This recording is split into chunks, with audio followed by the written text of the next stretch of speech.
So moving further, Sri Santosh Bhartiya will be our next speaker, and I request again Janab Mukhtar Ahmed Sahab to give an introduction to him. जनाब संतोष भारती साहब छोटी दुनिया के editor हैं और emergency में भी उन्होंने काफ़ी अंदर बाहर हुए भी हैं। माशाल्लाह इनका नाम तो बताने की ज़रूरत नहीं है। संतोष भारती साहब अपने ख्यालात का इजहार कीजिए। आपने मैराटनी में बहुत ही अच्छा अपने ख्यालात का इजहार किया था। हम उम्मीद रखते हैं कि आज काओ इन इंडिया के बारे में भी कुछ हमें बताएंगे। सदर साहब, डायस पे बैठे हुए तमाम हजरात और आप यहाँ और ऊपर कुछ मुझे ख़वातीन भी दिखाई दे रही हैं, सबको मैं आदाब कहता हूँ। मुझे नहीं पता मुख्तार साहब ने मुझे क्यों बुलाया आपके बीच में। इन्होंने शायद ईटीवी की मेरी एक तकरीर सुनी और उससे इनको लगा कि इस शख्स को बुलाना चाहिए, और यही कह के उन्होंने मुझे फ़ोन भी किया। अब मुझे नहीं पता कि आज के बाद बुलाएंगे कि नहीं बुलाएंगे। मुझे लगता है कि आप सब लोग आरएसएस के जाल में फंस चुके हैं। आप जितने यहाँ बैठे हैं और जितने ये बोल रहे थे, इनमें से ज़्यादातर ने ठीक वही लाइन इख्तियार की जो आरएसएस चाहता है। मैं ये बात आपसे इसलिए कह रहा हूँ, मैं अपने को न हिंदू मानता हूँ न मुसलमान, मैं अपने को इंसान मानता हूँ। दूसरा, मैं सहाफ़ी हूँ, मैं जर्नलिस्ट हूँ, और मेरे पास खबरें कुछ अपने आप आ जाती हैं, कुछ मुझे अपने पास लानी पड़ती हैं। ये जो गाय का इशू है प्रोफेसर साहब, ये खाने का इशू है ही नहीं। ये गाय मांस खाने या न खाने का इशू नहीं है, ये प्योर पॉलिटिकल इशू है।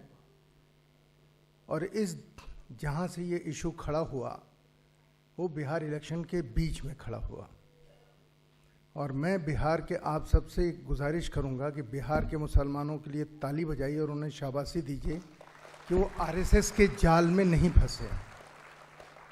वहाँ पूरी साजिश थी दंगा कराने की, दंगा करा के पूरे बिहार को पोलराइज करने की, ताकि एक तरफा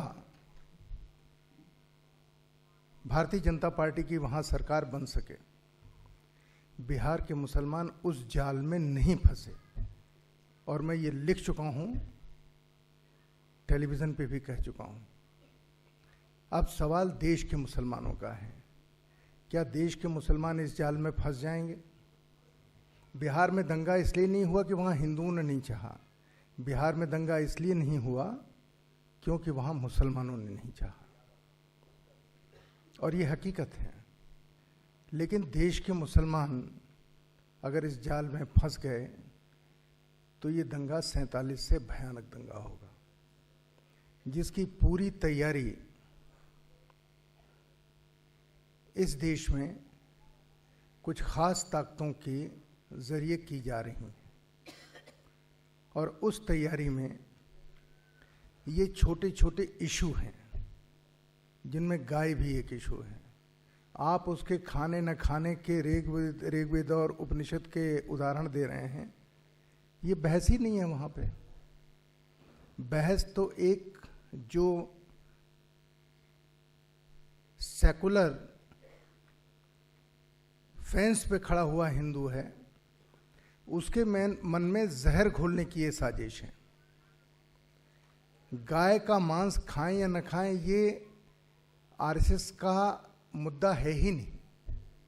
अगर ये मुद्दा होता तो इस देश के जितने कत्ल खाने चल रहे हैं उनमें हिंदुओं की या जो मुसलमान नहीं है उनकी तादाद ज़्यादा कैसे होती? ज़्यादातर के तो मालिक वही हैं जो मुसलमान नहीं है, जिनको हम हिंदू कहते हैं। कैसे चल रहे हैं? हिस्सेदारी उनकी क्यों होती?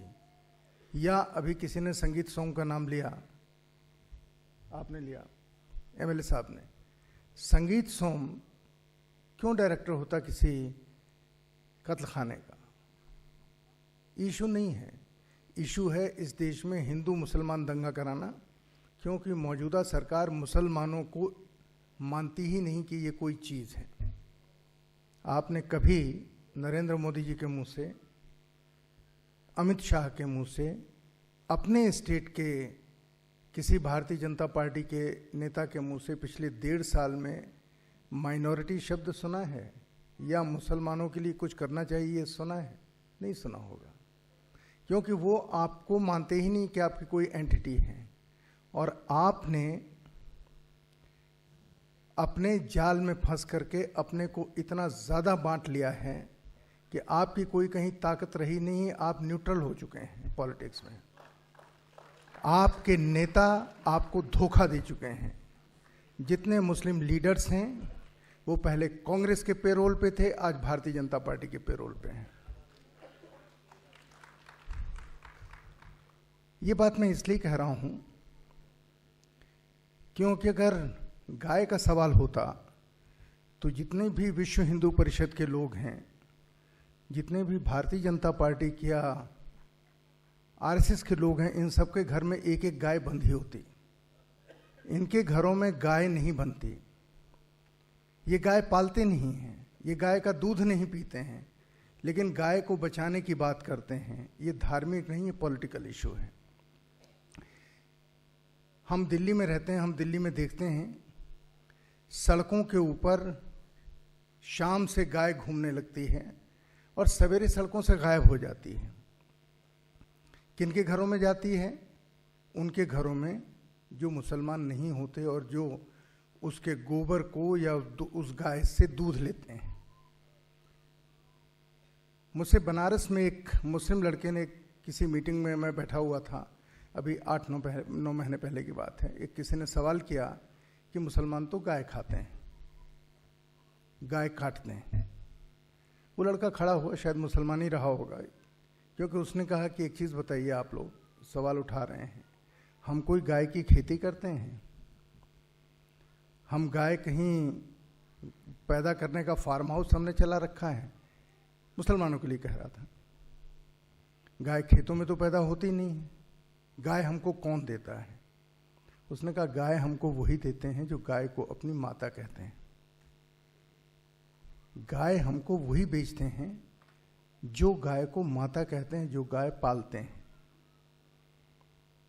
और जब वो हमें देते हैं, वो शायद उसी तरह देते हैं जैसे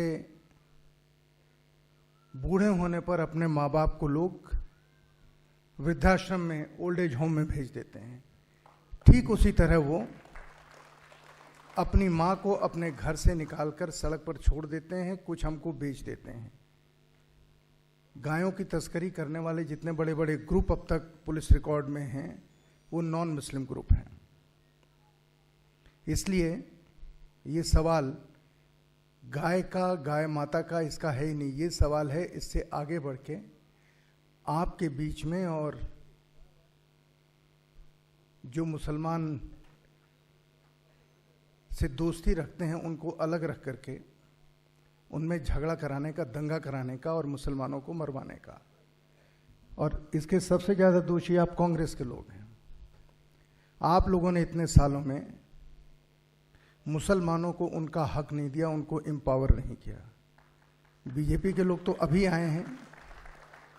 बीजेपी वाले तो आइडियोलॉजिकली इसको नहीं मानते, उसूलन नहीं मानते, पर आप तो मानते थे। आपने हिंदुस्तान में 58 साल, 50 साल राज किया, मुसलमानों को एम्पावर किया क्या? आपने नहीं किया। आपने मुसलमानों के लिए अपॉर्चुनिटीज़ पैदा की क्या? नहीं की। उनको 5वें क्लास के बाद पढ़ने का उनके पास हालात नहीं है। ये पोजीशन आपने कर दी। इसलिए अभी आप ईमानदारी से एक बात कह रहे थे, लेकिन आप लोगों ने उसके ऊपर अमल नहीं किया। आप कह रहे थे कि दलित, आदिवासी और मुसलमान एक हों। आपने एक किया क्या? मैं इंडिविजुअल आपको नहीं कह रहा हूँ, पार्टी को कह रहा हूँ। आपने किया क्या? और इसके दूसरे सबसे बड़े जिम्मेदार मुसलमानों के अपने नेता हैं, मजहबी नेता और पॉलिटिकल नेता, they are all bloody nonsense. वो आपको धोखा देते हैं। ये बात मैं आपके यहाँ मिली काउंसिल के कॉन्फ्रेंस में आया था, उसमें भी मैंने कहा था कि आपको धोखा देते हैं।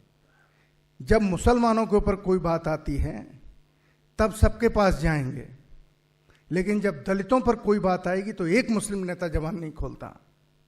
दलित जलाए जाएं, दलितों के साथ रेप हो, कत्ल हो, कोई मुस्लिम लीडर नहीं बोलता।